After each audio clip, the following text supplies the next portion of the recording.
money, you know how to spend them, and you save some here and you spend them over there, it's easy to distribute them throughout your day.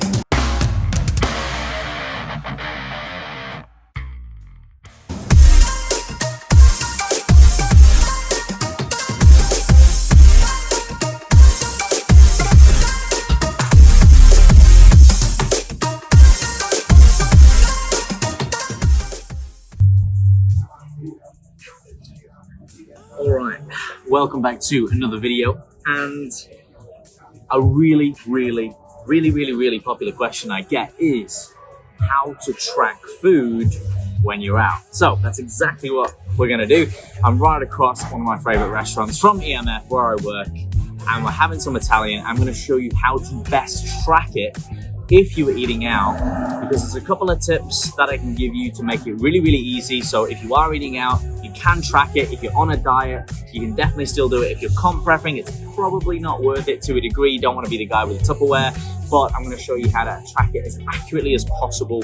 There's a couple of things that you can do to make it really easy. Don't overthink it. So with that, let's get into it. I've ordered some food. I can't wait. It's my first time at this open restaurant because I had a smaller one downstairs. You can't beat Italian. For those regular, you know my mom's Italian, so this is going to be really good. I can't wait. Let's get the food going, and I'll show you how I'm going to track every single thing. Or am I?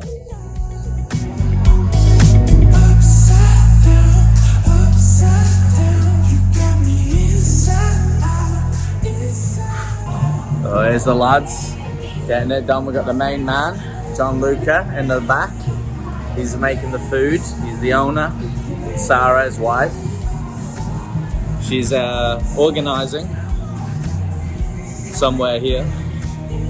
And yeah, it's gonna be good. So spoiler alert, it's really gonna have the Christmas party too. But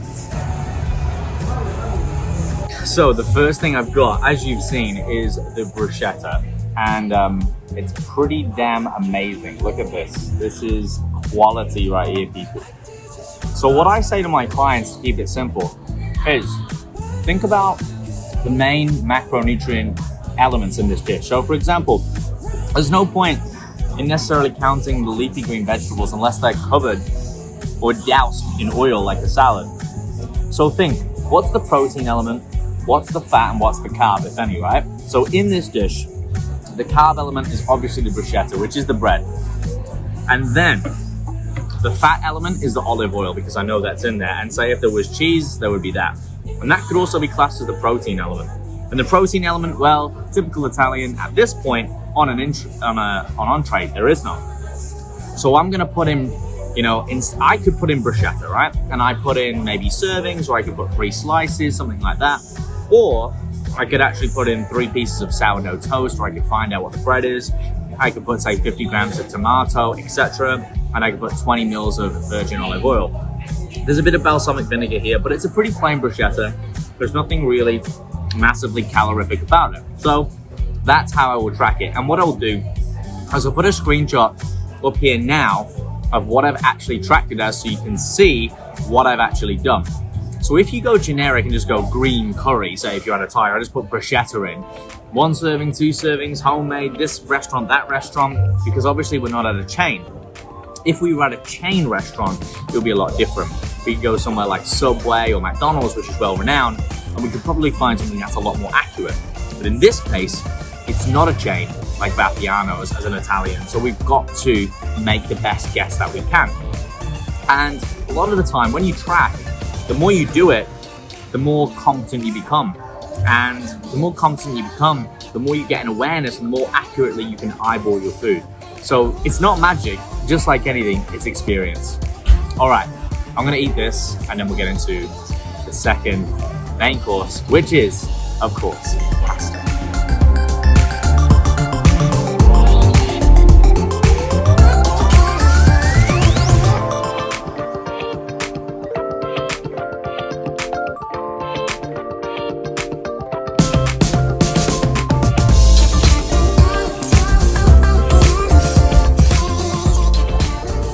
Okay, the pasta is here. And for those of you who don't know, pasta is my favorite food. Yes, I'm a typical Italian. I didn't get a pizza today because I'm just stopping in and grabbing a bite. I am coming back here though soon. I'll be a regular customer, but usually I would get like a pizza to start because I'm greedy, and then I would get the pasta as well. And I can fit it into my day because I've got quite a few calories to play with. And once you get good at it, and again, calories are like money. If you know how to spend them and you save some here and you spend them over there, it's easy to distribute them throughout your day. Now there's obviously certain foods, if you're in a dieting phase, that are gonna be like quite high calorie and you probably want to avoid, such as things like eating out like pasta or pizza, but you can almost make lower calorie alternatives in these phases. Saying that, I'm not a massive fan of the whole cheat day because it kind of encourages just one day to just go nuts. And it really isn't that structured, where if you calculate it, you can oftentimes fit these things into your calories unless you're in a very strict phase and again you're getting on stage. But for most people, it's not going to be that way. So for lifestyle wise, again, it's what you do most of the time. One meal is not going to make or break your success. Now, in terms of tracking this, I'm going to track it as the pasta that it is. So we have got here a rigatoni, so I'm going to track it as that. And if you weren't sure, you could look it up. I'm going to track the pork that's in it. So we've got the carbs, which is the rigatoni, the pork, which is the protein element, and then the cheese, which is the fat element, but it's also protein too. And yes, it's got some oil, so I can see that, it's experience, I'll put that in too. I could put the actual dish of what it is in, and this is like a bolognese, but I got Gianluca to do it with the rigatoni because personally I like it better than the spaghetti, but the principle remains the same. So that's how I'm going to track it. Once again, I am going to throw this up on the screen so you guys can see how I would track it. As I mentioned earlier, if you are vague and generic, you're probably not going to have a great accuracy. If you're more accurate, you will often find that what you track is going to be a lot more close to what you're actually eating. Another thing that I would recommend doing is always overestimating. So for example, you're probably going to underestimate things like this. If you overestimate it, worst case scenario, you've gone over by a few calories, you've already accounted for it, especially again, if you're in a little bit more of a stricter dieting phase where you want to be a little bit more accurate. But a lot of it is time. Drinks wise, I usually have a glass of red. However, I have chosen to go for some limonata.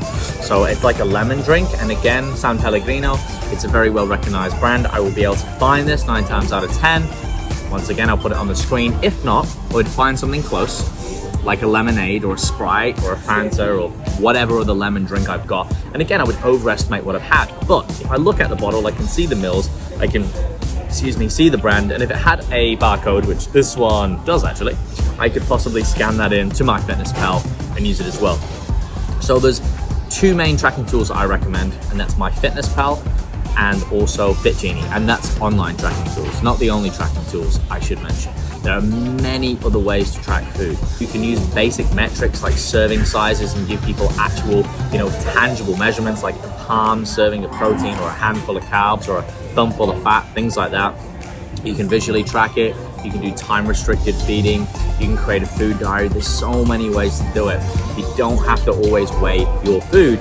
And sometimes, depending on the person, it's not always the best thing for their mental health. But there's a lot I could say about that. And as you guys know, I'm keeping these videos a little bit shorter now, unless I'm doing a real vloggy one. So that is my tips. They are my top recommendations when you go out and track food.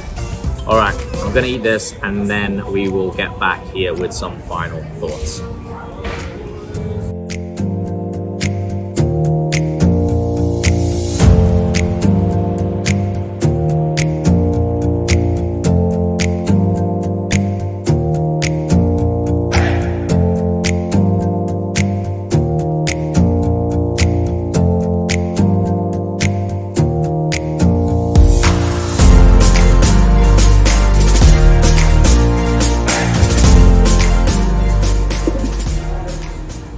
And no meal would be complete without dessert.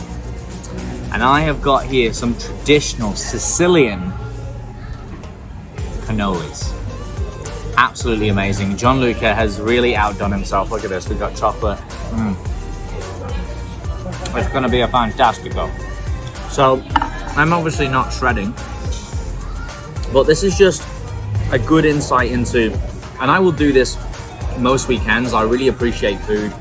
I really appreciate the hospitality that goes into it, especially when you get good customer service and really quality food. I like to have my meals prepared through the week, and I'll talk to you more about that in another video, what I'm currently doing with my meals at the minute, because for the first time in my life, I'm not doing my meal prep. I got someone else doing it, just to free up time. I'm big into, when you get to certain points, it's an investment in certain things when your time is best spent elsewhere. And when I do get in the kitchen and I cook my other meals, I like to enjoy doing that. And again, I like to keep it convenient. So this is me eating out on a weekend. You can see how I look. You can follow my social. I stay well conditioned. There's no, fads. There's no magic. There's no drugs or anything like that. This is purely just science, time, experience, and application. And it really is that easy. And that's why I make these videos for all of you watching, so you can, follow along and see how it actually is and see the intricacies. And I know these food videos are always way more fun. So I guess I'll make a lot more of them because they seem to get most views and people seem to really like them, and it seems to help. So guys, as always, I will put this on the screen so you can see how I've tracked it. Again, I'm going to track this as a cannoli and obviously 2, and I can get the flavor. I think this is like toffee and cream or something like that, or butterscotch. I'll find out off Gianluca, but I would track that as it is. I could track the pastry, the cream, the chocolate, but with this case, because it's a recipe, I can actually track what it is, and I'll overestimate it.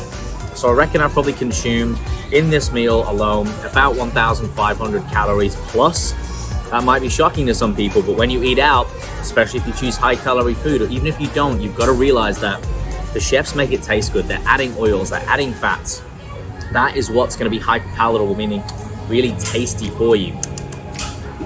So, this is something to keep in mind if you're quite innocent and you go out and you think, I've been eating out a lot and, I've got some goals of fat loss and I'm not really shifting. A lot of the time, it might be the food you're eating, you're not tracking accurately.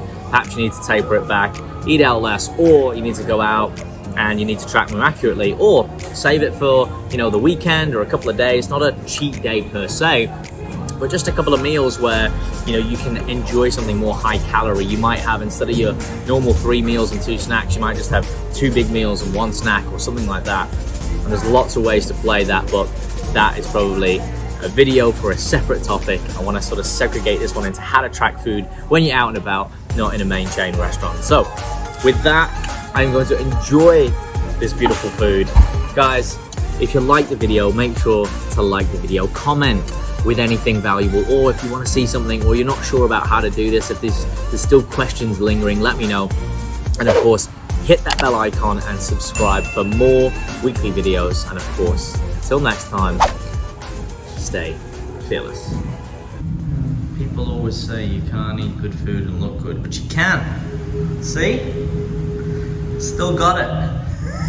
Okay. Ciao ragazzi, siamo in Australia, un piccolo pezzo dell'Italia qua in Australia. Se vi è piaciuto il video fate piace sulla sua pagina di Alex, che è fantastico.